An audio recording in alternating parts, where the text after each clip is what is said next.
ನಮಸ್ಕಾರ. ಎಲ್ಲರಿಗೂ ಗೊತ್ತಿರೋ ಹಾಗೆ ಕೆಲವು ಕಥೆಗಳು ಕೇವಲ ಕಥೆಗಳಾಗಿ ಉಳಿಯಲ್ಲ. ಅವು ನಮ್ಮ ನಂಬಿಕೆಗಳನ್ನ ಪ್ರಶ್ನಿಸ್ತವೆ. ಇವತ್ತು ನಾವು ಅಂಥದ್ದೇ ಒಂದು ಕಥೆಯನ್ನ ಕೇಳೋಣ. ಇದು ಸಂಜಯ್ ಖಾನ್ ಅವರ ಜೀವನದಲ್ಲಿ ನಡೆದ ಒಂದು ಅದ್ಭುತ ಘಟನೆ. ಬೆಂಕಿ, ನಂಬಿಕೆ ಮತ್ತು ಸಾವನ್ನೇ ಗೆದ್ದು ಬಂದ ಕಥೆ ಇದು. ನೋಡಿ, ಈ ಇಡೀ ಕಥೆಯ ತಿರುಳೇ ಈ ಒಂದು ಪ್ರಶ್ನೆ. ವೈದ್ಯಕೀಯ ವಿಜ್ಞಾನವೇ ಕೈ ಚೆಲ್ಲಿದ ಮೇಲೆ ಭರವಸೆ ಅಷ್ಟೇ ಸಾಕಾಗುತ್ತಾ? ನಂಬಿಕೆ ಅನ್ನೋದು ಪವಾಡವನ್ನೇ ಸೃಷ್ಟಿ ಮಾಡಬಹುದಾ? ಬನ್ನಿ, ಈ ಕಥೆಯೊಳಗೆ ಇನ್ನಷ್ಟು ಆಳವಾಗಿ ಹೋಗೋಣ. ಸರಿ, ನಾವು ಈಗ 1990ರ ದಶಕಕ್ಕೆ ಹೋಗೋಣ. ಆಗಿನ್ನೂ ರಾಮಾಯಣ, ಮಹಾಭಾರತದಂತಹ ಧಾರಾವಾಹಿಗಳು ಟಿವಿಲಿ ಬರ್ತಿದ್ದ ಕಾಲ. ಜನ ಅಂಟುಕೊಂಡು ನೋಡ್ತಿದ್ರು. ಅದೇ ಥರ ಸಂಜಯ್ ಖಾನ್ ಅವರು ಕೂಡ ಒಂದು ದೊಡ್ಡ ಕನಸಿನ ಪ್ರಾಜೆಕ್ಟ್ ಶುರು ಮಾಡಿದ್ರು. ಅವರೇ ನಿರ್ಮಾಪಕ, ಅವರೇ ನಿರ್ದೇಶಕ, ಅವರೇ ನಟ.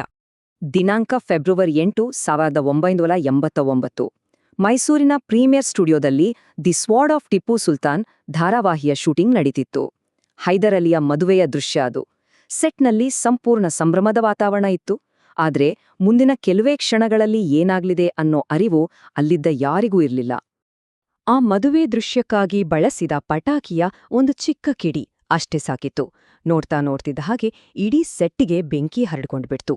ಆ ಸಂಭ್ರಮದ ಜಾಗ ಕ್ಷಣಾರ್ಧದಲ್ಲಿ ಒಂದು ಭಯಾನಕ ಅಗ್ನಿಕುಂಡವಾಗಿ ಬದಲಾಗಿ ಹೋಯಿತು. ಆ ಬೆಂಕಿಯ ಕೆನ್ನಾಲಿಗೆ ಸುಮ್ಮನಾಗಲಿಲ್ಲ. ಅದು ಅದೆಷ್ಟೋ ಜನರ ಕನಸುಗಳನ್ನ, ಬದುಕನ್ನೇ ಬಲಿ ತೆಗೆದುಕೊಂಡಿತು. ಅದರಲ್ಲೂ ಸಂಜಯ್ ಖಾನ್ ಅವರ ಪರಿಸ್ಥಿತಿ ತುಂಬಾನೇ ಚಿಂತಾಜನಕವಾಗಿತ್ತು. ಈ ಭೀಕರ ದುರಂತದಲ್ಲಿ 50ಕ್ಕೂ ಹೆಚ್ಚು ಜನ ಸಿಬ್ಬಂದಿ ತಮ್ಮ ಪ್ರಾಣವನ್ನೇ ಕಳ್ಕೊಂಡ್ರು. ಇದು ನಿಜಕ್ಕೂ ಭಾರತೀಯ ಚಿತ್ರರಂಗದ ಇತಿಹಾಸದಲ್ಲೇ ಒಂದು ಕರಾಳ ದಿನ ಅಂತಾನೇ ಹೇಳ್ಬಹುದು. ನಟ ಸಂಜಯ್ ಖಾನ್ ಅವರ ದೇಹ 80% ಸುಟ್ಟು ಹೋಗಿತ್ತು. ಯೋಚನೆ ಮಾಡಿ, 80%. ಅವರ ಸ್ಥಿತಿ ಎಷ್ಟೊಂದು ಗಂಭೀರವಾಗಿತ್ತಂದ್ರೆ ಅವರು ಬದುಕುಳಿಯೋದೇ ಡೌಟ್ ಅನ್ನೋ ಸ್ಥಿತಿ ನಿರ್ಮಾಣವಾಗಿತ್ತು. ವೈದ್ಯರು ಕೂಡ ಎಲ್ಲಾ ಪ್ರಯತ್ನ ಮಾಡಿ ಕೈ ಚೆಲ್ಲಿದ್ರು. ಅವರು ಸ್ಪಷ್ಟವಾಗಿ ಹೇಳಿದ್ರು, ಇವರು ಬದುಕುಳಿಯೋದು ತುಂಬಾ ಕಷ್ಟ. ಸದ್ಯಕ್ಕೆ ಇನ್ಫೆಕ್ಷನ್ ಆಗದಂತೆ ನೋಡ್ಕೊಳ್ಳೋದು ಮಾತ್ರ ನಮ್ಮ ಕೈಯಲ್ಲಿದೆ ಅಂತ. ಅಲ್ಲಿಗೆ ಮೆಡಿಕಲ್ ಸೈನ್ಸ್ ತನ್ನ ಮಿತಿಯನ್ನ ತಲುಪಿತ್ತು. ಮುಂದಿನ 11 ತಿಂಗಳು, ಒಂದಲ್ಲ ಎರಡಲ್ಲ, ಬರೋಬ್ಬರಿ 72 ಸರ್ಜರಿಗಳನ್ನ ಮಾಡಲಾಯಿತು. ಒಂದರ ಹಿಂದೊಂದು ಶಸ್ತ್ರಚಿಕಿತ್ಸೆಗಳು. ಆ ಪ್ರತಿದಿನವೂ ಅವರಿಗೆ ನೋವು, ಸಂಕಟ ಮತ್ತು ಅನಿಶ್ಚಿತತೆಯ ಹೋರಾಟವೇ ಆಗಿತ್ತು. ಒಟ್ಟು 13 ತಿಂಗಳುಗಳ ಕಾಲ ಅವರು ಆಸ್ಪತ್ರೆಯಲ್ಲೇ ಕಳೆದ್ರು. ಇಷ್ಟೆಲ್ಲ ಸರ್ಜರಿ, ಚಿಕಿತ್ಸೆಗಳ ನಂತರವೂ ಅವರ ಆರೋಗ್ಯದಲ್ಲಿ ಯಾವುದೇ ದೊಡ್ಡ ಸುಧಾರಣೆ ಕಾಣ್ತಿರ್ಲಿಲ್ಲ. ಇದು ಅವರ ಕುಟುಂಬದವರನ್ನ, ಅದರಲ್ಲೂ ಮುಖ್ಯವಾಗಿ ಅವರ ಪತ್ನಿ ಝರೀನ್ ಖಾನ್ ಅವರನ್ನ ಸಂಪೂರ್ಣವಾಗಿ ಹತಾಶೆಗೆ ತಳ್ಳಿತು. ಹೀಗೆ ಎಲ್ಲಾ ಭರವಸೆಗಳು ಕಳೆದುಹೋಗಿದ್ದ ಸಮಯದಲ್ಲಿ ಯಾರೂ ಊಹಿಸದ ಒಂದು ಘಟನೆ ನಡೆಯಿತು. ಆ ಒಂದು ಘಟನೆ ಇಡೀ ಕಥೆಯ ದಿಕ್ಕನ್ನೇ ಬದಲಾಯಿಸಿಬಿಡ್ತು. ಸಂಜಯ್ ಖಾನ್ ಅವರು ಐಸಿಯುನಲ್ಲಿ ಸಾವಿನ ಜೊತೆ ಹೋರಾಡುತ್ತಿದ್ದಾಗ ಇದ್ದಕ್ಕಿದ್ದಂತೆ ಆಂಜನೇಯ ದೇವಸ್ಥಾನದ ಅರ್ಚಕರೊಬ್ಬರು ಆಸ್ಪತ್ರೆಗೆ ಬಂದ್ರು. ಆ ಅರ್ಚಕರು ನೇರವಾಗಿ ಜರೀನವರತ್ರ ಹೋಗಿ, ನೋಡಿ, ನನ್ನ ಕನಸ್ನಲ್ಲಿ ಆಂಜನೇಯ ಸ್ವಾಮಿ ಬಂದು ಈ ಪ್ರಸಾದವನ್ನ ನಿಮಗ್ ಕೊಡೋಕೆ ಹೇಳಿದ್ರು ಅಂತ ಹೇಳಿದ್ರು. ಅಲ್ಲಿಂದ ಈ ಕಥೆಯಲ್ಲಿ ನಂಬಿಕೆ ಅನ್ನೋದು ಒಂದು ದೊಡ್ಡ ಪಾತ್ರವನ್ನ ವಹಿಸ್ಕೊಳ್ತು.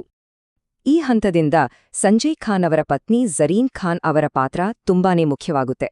ಎಲ್ಲಾ ಕಡೆಯಿಂದ ನಿರಾಸೆಯಾಗಿದ್ದಾಗ ಅವರು ತಮ್ಮ ಅಚಲವಾದ ನಂಬಿಕೆಯನ್ನೇ ಆಯುಧವನ್ನಾಗಿ ಮಾಡಿಕೊಂಡ್ರು.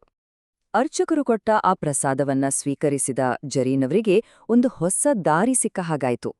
ಇದು ಅವರಿಗೊಂದು ಕೇವಲ ಆಚರಣೆಯಾಗಿರ್ಲಿಲ್ಲ, ಅದೊಂದು ದೃಢ ಸಂಕಲ್ಪವಾಗಿತ್ತು. ತಮ್ಮ ಪತಿಯನ್ನು ಉಳಿಸಿಕೊಳ್ಳಲೇಬೇಕೆಂಬ ಒಂದು ದೃಢ ನಿಶ್ಚಯ. ಅಂದಿನಿಂದ ಒಂದೇ ಒಂದು ದಿನಾನೂ ತಪ್ಪಿಸದೆ ಜರೀನ್ ಅವರು ತಮ್ಮ ಪತಿಯ ಬೆಡ್ ಪಕ್ಕ ಕೂತು ಅವರಿಗೆ ಕೇಳಿಸುವ ಹಾಗೆ ಹನುಮಾನ್ ಚಾಲಿಸಾವನ್ನ ಪಠಿಸೋಕ್ ಶುರು ಮಾಡಿದ್ರು.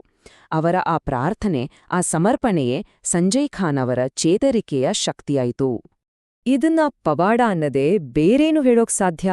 ಝರೀನ್ ಅವರ ಪ್ರಾರ್ಥನೆ ಶುರುವಾದ ಕೆಲವೇ ದಿನಗಳಲ್ಲಿ ವೈದ್ಯಕೀಯವಾಗಿ ವಿವರಿಸೋಕೆ ಆಗದಂಥ ರೀತಿಯಲ್ಲಿ ಸಂಜಯ್ ಖಾನ್ ಅವರ ಆರೋಗ್ಯದಲ್ಲಿ ವೇಗವಾದ ಚೇತರಿಕೆ ಕಾಣಿಸೋಕೆ ಶುರುವಾಯ್ತು. ಇದನ್ನ ನೋಡಿ ವೈದ್ಯರಿಗೇ ದೊಡ್ಡ ಆಶ್ಚರ್ಯ. ಆ ಅನುಭವ ಅವರ ಇಡೀ ಜೀವನವನ್ನೇ ಬದಲಾಯಿಸಿಬಿಟ್ಟು. ಅದು ಕೇವಲ ಒಂದು ಚೇತರಿಕೆ ಆಗಿರ್ಲಿಲ್ಲ, ಅದೊಂದು ರೀತಿ ಪುನರ್ಜನ್ಮವೇ ಆಗಿತ್ತು. ಈ ಘಟನಾಕ್ರಮವನ್ನು ಒಮ್ಮೆ ನೋಡಿ. ಒಂದು ಕಡೆ ದುರಂತ, 11 ತಿಂಗಳ ಕಾಲ 72 ಸರ್ಜರಿಗಳು, ಯಾವುದೇ ಸುಧಾರಣೆಯಿಲ್ಲ. ಇನ್ನೊಂದು ಕಡೆ ಅರ್ಚಕರ ಭೇಟಿ, ಚಾಲೀಸಾ ಪಠಣದ ಆರಂಭ ಮತ್ತು ಆಸ್ಪತ್ರೆಯಿಂದ ಡಿಸ್ಚಾರ್ಜ್. ಇದು ಹತಾಶೆಯ ಸ್ಥಿತಿಯನ್ನ ನಂಬಿಕೆ ಹೇಗೆ ಬದಲಾಯಿಸಬಹುದು ಅನ್ನೋದಕ್ಕೆ ಒಂದು ಸ್ಪಷ್ಟ ಉದಾಹರಣೆ. ಆ ಘಟನೆಯ ನಂತರ ಇಡೀ ಖಾನ್ ಕುಟುಂಬ ಆಂಜನೇಯನ ನಿತ್ಯ ಆರಾಧಕರಾದ್ರು. ಸಂಜಯ್ ಖಾನ್ ಅವರು ಕೂಡ ತಮ್ಮ ಪತ್ನಿ ಝರೀನ್ ಅವರ ಜೊತೆ ಸೇರಿ ಆಂಜನೇಯನ ಉಪಾಸನೆಯನ್ನು ಶುರು ಮಾಡಿದ್ರು. ಹಾಗಾದ್ರೆ ಈ ಕಥೆ ನಮ್ಮ ಮುಂದೆ ಒಂದು ದೊಡ್ಡ ಪ್ರಶ್ನೆಯನ್ನ ಇಡುತ್ತೆ. ವೈದ್ಯಕೀಯ ವಿಜ್ಞಾನದ ಗಡಿ ಎಲ್ಲಿದೆ? ನಂಬಿಕೆಯ ಶಕ್ತಿ ಎಲ್ಲಿಂದ ಶುರುವಾಗುತ್ತೆ? ಇವೆರಡೂ ಒಟ್ಟಿಗೆ ಸಾಗಬಹುದಾ? ಅಥವಾ ಕೆಲವು ಸಂದರ್ಭಗಳಲ್ಲಿ ವಿಜ್ಞಾನವನ್ನು ಮೀರಿ ನಿಲ್ಲುವ ಶಕ್ತಿ ನಂಬಿಕೆಗಿದೆಯಾ? ಇದರ ಬಗ್ಗೆ ಯೋಚಿಸಬೇಕಾಗಿದೆ.